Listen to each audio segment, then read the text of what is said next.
آج یہ پہلی ایسی ایپیسوڈ ہوگی جس میں ہم اقبال کی کوئی نظم پڑھیں گے۔ جیسا کہ آپ سب کو معلوم ہے کہ اس پوڈ کاسٹ کا نام ارمغان حجاز میں نے اقبال کی کتاب ارمغان حجاز کے نام پہ رکھا تھا، تو ابھی تک کچھ احباب نے شکوہ بھی کیا کہ اقبال کا نام بس لیا ہے لیکن تم نے نظم نہیں پڑھی، تو انشاءاللہ آج ہم اس قرض کو بھی اپنے سر سے اتار دیں گے۔ موضوع ہے ہمارا آج کا توحید۔ اس کے لیے ہم دو قسم کے ریسورسز استعمال کریں گے۔ ایک، جیسے کہ میں نے پہلے عرض کیا کہ اقبال کی نظم توحید سے ہم اقتباس کریں گے۔ دوسرا، شاہ ولی اللہ کی کتاب حجت اللہ البالغہ سے ہم توحید کے بیان میں اور توحید کی مفہوم کو سمجھنے کے لیے 2-3 سطریں پڑھیں گے انشاءاللہ تعالی۔ توحید، جیسا کہ بچے کو اگر وہ مسلمان ہے تو اس کو معلوم ہوتا ہے کہ اللہ پاک کی ذات سے متعلق ہے۔ اس کے دو معنی ہیں۔ پہلا معنی جو ظاہری ہے وہ یہ ہے کہ جیسا سورہ اخلاص میں آیا قل هو اللہ احد، کہ کہہ دو اللہ ایک ہے، اللہ الصمد، اللہ کسی کا محتاج نہیں یا ہر چیز سے بے نیاز ہے۔ صمد کا مطلب ہوتا ہے کہ جو کسی پہ ڈیپینڈنٹ نہ ہو۔ لم یلد ولم یولد، نہ وہ کسی کی اولاد ہے اور نہ اس کی کوئی اولاد ہے۔ ولم یکن لہ کفوا احد، اور اس کا کوئی بھی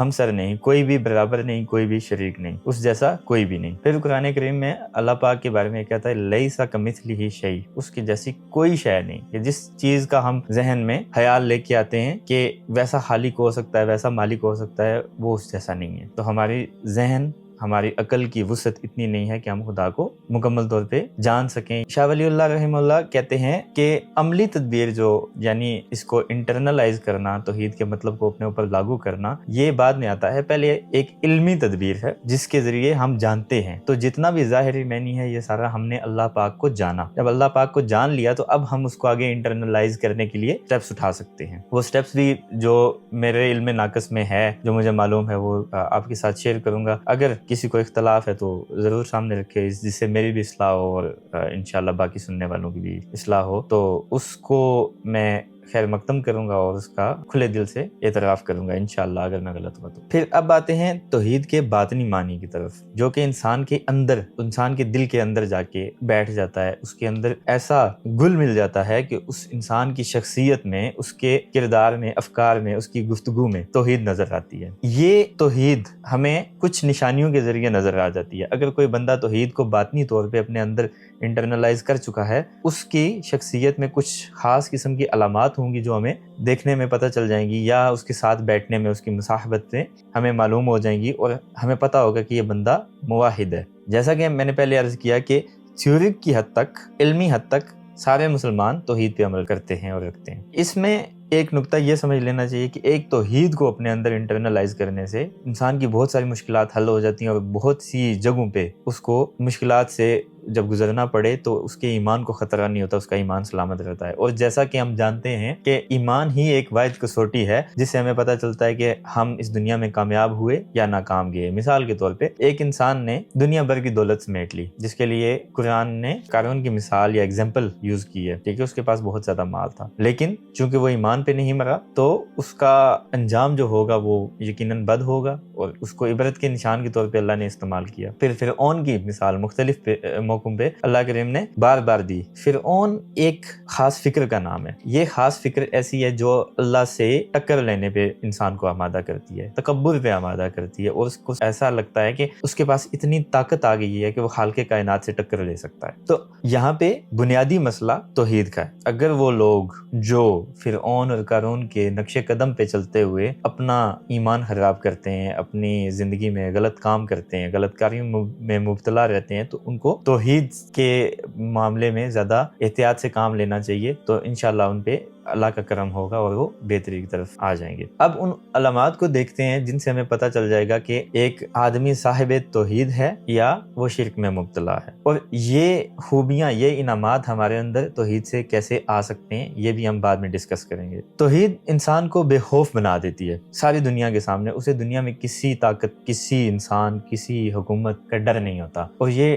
ڈر جو ہے اس کو جب وہ شرک میں مبتلا ہو جاتا ہے، جب وہ خدا کے مقابلے میں کسی اور اور کو بھی اپنا الہ کسی نہ کسی حیثیت میں مان لیتا ہے تو اس کے اندر مختلف قسم کے خوف پیدا ہو جاتے ہیں. ٹھیک ہے. اچھا، اب جب اس کے اندر یہ خوف ختم ہو گیا تو لازمی بات ہے کہ وہ اپنے خالق سے قریب آ جائے گا، مالک سے قریب آ جائے گا، اللہ پاک سے پیار کرنے لگے گا. جب اللہ سے پیار کرے گا تو اس کی بتائی ہوئی شریعت، اس کے بتائے ہوئے احکام پہ بھی عمل کرے گا. تو توحید انسان کو دین کے قریب لے آتی ہے. موحد ہمیشہ دین کے قریب ہوگا، دین سے دور نہیں ہوگا انشاءاللہ تعالی. ایک اور جو انٹرسٹنگ چیز ہے کہ توحید سے عبادت میں لذت اور خشوع و خضوع پیدا ہوتا ہے. انسان کو نماز میں مزہ آنے لگے گا. یہ علامت صرف انسان کے اپنے اندر تک محدود ہوتی ہے، اس کو باقیوں کو یہ بات نہیں پتا ہوتی. اگر پتہ بھی ہوگی تو اس میں بھی کہیں نہ کہیں ریاکاری کے ذریعے اس کو چھپایا جا سکتا ہے. لیکن انسان کو اپنے اندر معلوم ہوتا ہے کہ میں توحید پہ کاربند ہوں یا نہیں ہوں، توحید میرے اندر اتر چکی ہے یا نہیں ہے. تو عبادات کی جو لذت ہے وہ توحید سے آتی ہے اور انسان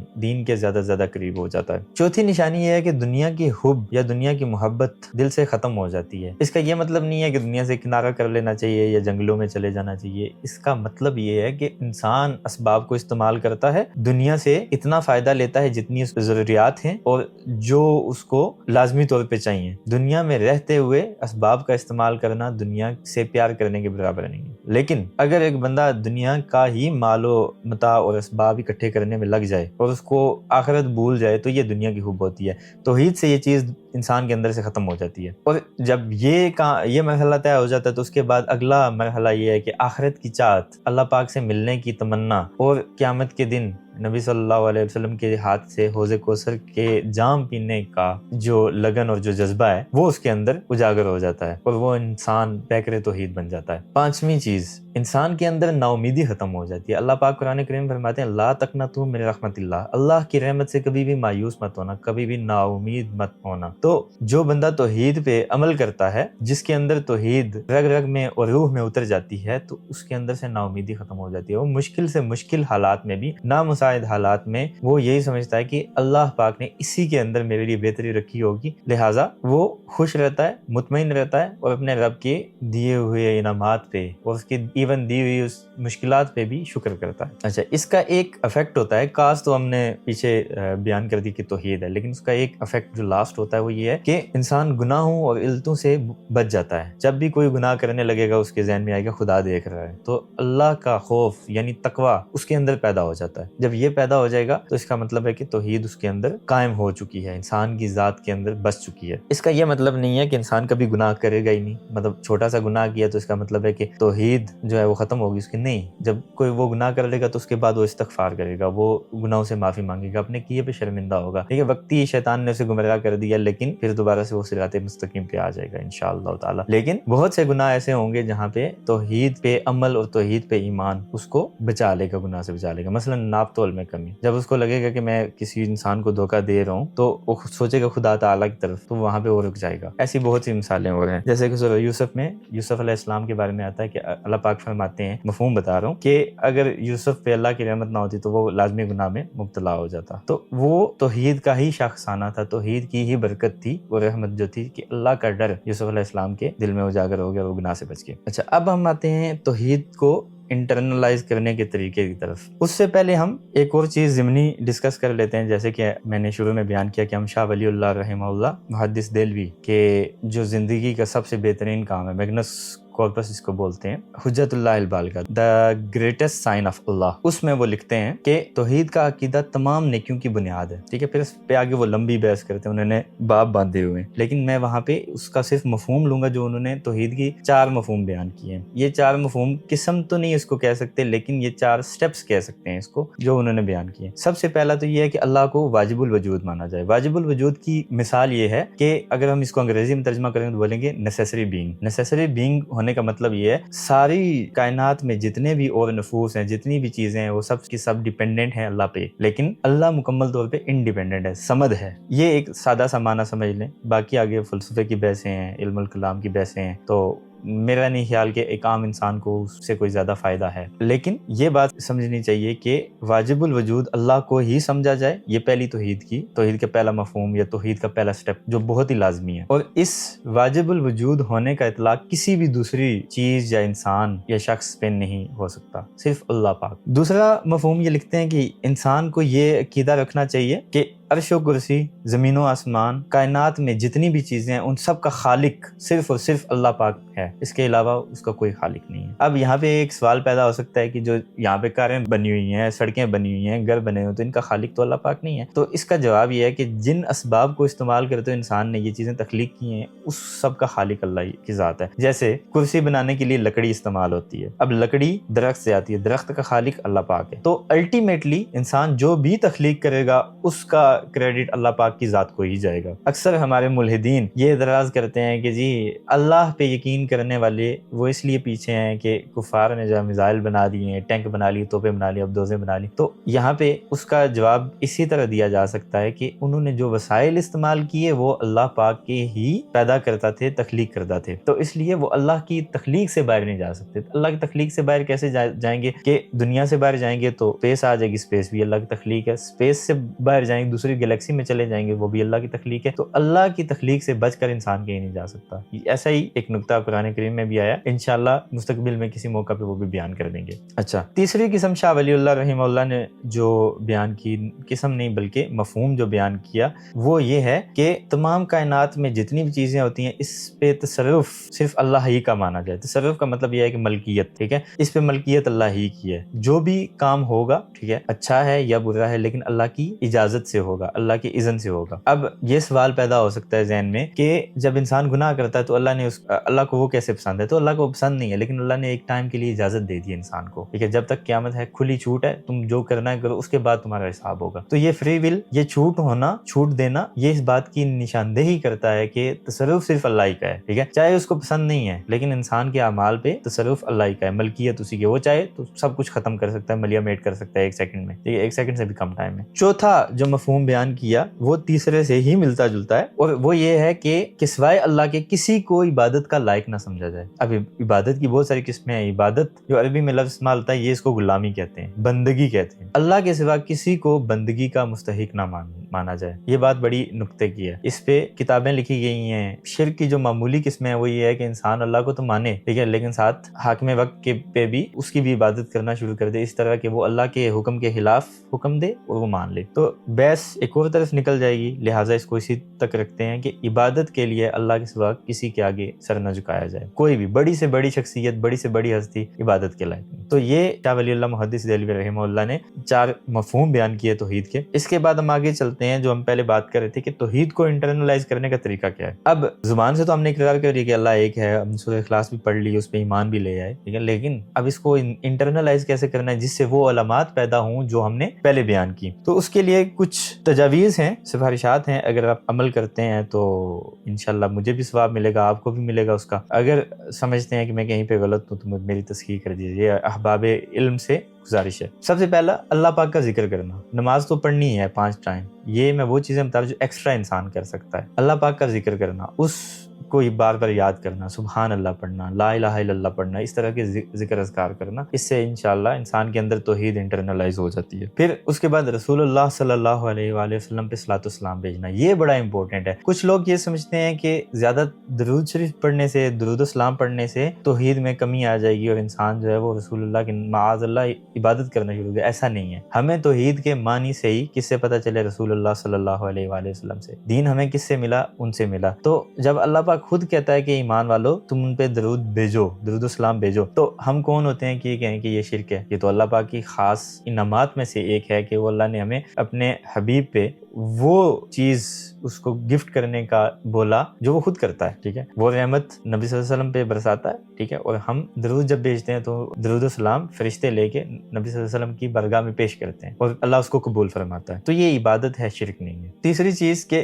شریعت کے نظام کو نافذ کرنے کے لیے تگ و دو کرنا، جد و جہد کرنا۔ کچھ لوگ یہ پوچھیں گے، کچھ لوگوں کے ذہن میں یہ سوال پیدا ہوگا کہ توحید کا شریعت کے نفاذ کے ساتھ کیا تعلق ہے؟ اس کے لیے سمپلیفائڈ ورژن میں بتاتا ہوں ایک آسان الفاظ میں، جیسا کہ ڈاکٹر اسرار صاحب کہتے تھے کہ نماز تو اللہ کی پڑھو، روزہ اللہ کے لیے رکھو، حج بھی اللہ کے لیے کرو، لیکن جب اللہ کا نظام جو اس نے دیا ہے کہ اس کے مطابق زندگی بسر کرو نظام زندگی، نظام دنیا اس کے تحت چلاؤ، تو پھر وہاں پہ آپ لوگ اس کی نافرمانی کرو تو وہ آپ کی توحید مکمل نہیں ہے۔ یہ بات بڑی سمجھنے کی ہے کہ اللہ نے شریعت ہمیں صرف پڑھنے کے لیے، کتابوں میں پڑھنے کے لیے یا کتابوں میں دیکھنے کے لیے نہیں دی، اس کو نافذ کرنے کے لیے دیا ہے۔ تو ہمارے لیے، ہر انسان کے اوپر یہ چیز ایک لحاظ سے فرض ہے کہ ہم اس کی نفاذ کے لیے جدوجہد کریں، نیکی کا حکم دیا جائے اور برائی سے بچنے کی تلقین کی جائے۔ اب یہ بات بھی بڑی امپورٹنٹ ہے کہ انسان اگر خود نیکی پہ عمل کرتا ہے اور باقی سب کو آگے پیچھے گناہ دیکھ رہا ہے اور اس میں وہ اپنا ان پٹ نہیں دے رہا کہ ان کو اچھائی کی طرف لے کے آئے، تو اس کا مطلب ہے کہ اس کے اندر توحید صحیح طرح اجاگر نہیں ہے، کیونکہ وہ یہ سمجھتا ہے کہ اللہ صرف میرا ہے، باقی سب انسانوں کا نہیں ہے۔ تو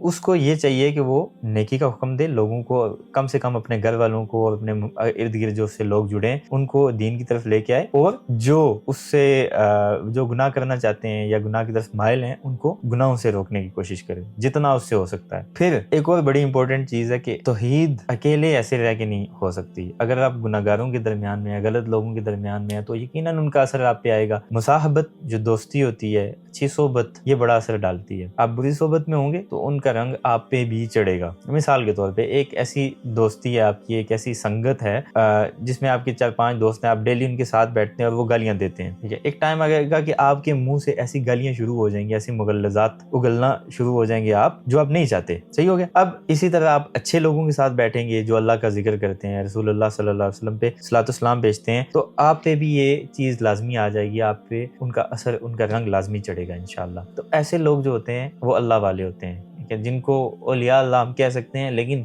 کچھ ایسے حالات پیدا ہو گئے کہ اولیاء اللہ کے ساتھ جڑنا یا یہ بات کرنا کہ ہم اولیاء سے محبت رکھتے ہیں، یہ معذرت سے ایک قسم کی گالی بن چکا ہے۔ وقتاً فوقتاً اس پہ بات ہوتی رہتی ہے، تو آج میں اس میں زیادہ ڈیٹیل میں نہیں جاؤں گا کہ کیوں ایسا ہوا، کن لوگوں نے ایسا کیا۔ فی الحال ہم اسی پہ رہتے ہیں کہ اللہ والوں سے جڑنا اور ان سے محبت کرنا، یہ توحید کی طرف جانے کا ایک اہم سٹیپ ہو سکتا ہے۔ آپ کو بہت مدد مل سکتی ہے اس سے توحید انٹرنلائز کرنے کے لیے۔ دل کو ہر کسی کے بغض سے پاک رکھنا، کوئی میل، کوئی حسد، بغض، کوئی جلن کسی سے آپ کے دل کے اندر نہیں ہونی چاہیے۔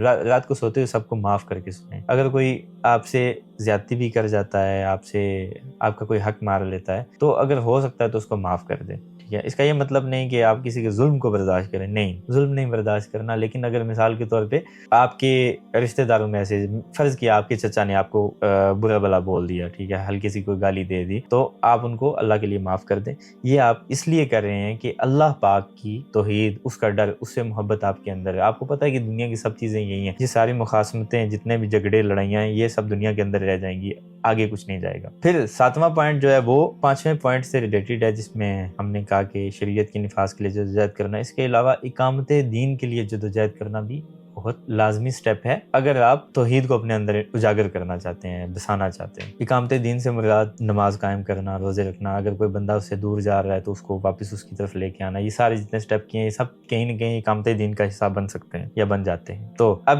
سب سے آخر میں ہم جو نظم اس ساری پوڈ کاسٹ کو ریکارڈ کرنے کا باعث بنی، وہ نظم ہم پڑھیں گے اور انشاءاللہ اسے اقبال رحمہ اللہ کا قرض بھی ہم ادا ہو جائے گا، اور یہ سلسلہ یہی نہیں رکے گا، ہم آگے بھی اقبال کی نظمیں پڑھتے رہیں گے انشاءاللہ۔ اقبال فرماتے ہیں، نظم کا نام ہے نقطۂ توحید۔ بیان میں نقطۂ توحید آ تو سکتا ہے، بیان میں نقطۂ توحید آ تو سکتا ہے، تیرے دماغ میں بت خانہ ہو تو کیا کہیے، وہ رمز شوق کے پوشیدہ لا الہ میں ہے، طریق شیخ فقیہانہ ہو تو کیا کہیے، سرور جو حق و باطل کی کارزار میں ہے، سرور وہ جو حق و باطل کی کارزار میں ہے، تو حرب و ضرب سے بیگانہ ہو تو کیا کہیے۔ پھر سنیے گا، سرور جو حق و باطل کی کارزار میں ہے، تو حرب و ضرب سے بیگانہ ہو تو کیا کہیے، جہاں میں بندہ حر کے مشاہدات ہیں کیا، جہاں میں بندہ حر کے مشاہدات ہیں کیا، تیری نگاہ غلامانہ ہو تو کیا کہیے، مقام فقر ہے کتنا بلند شاہی سے،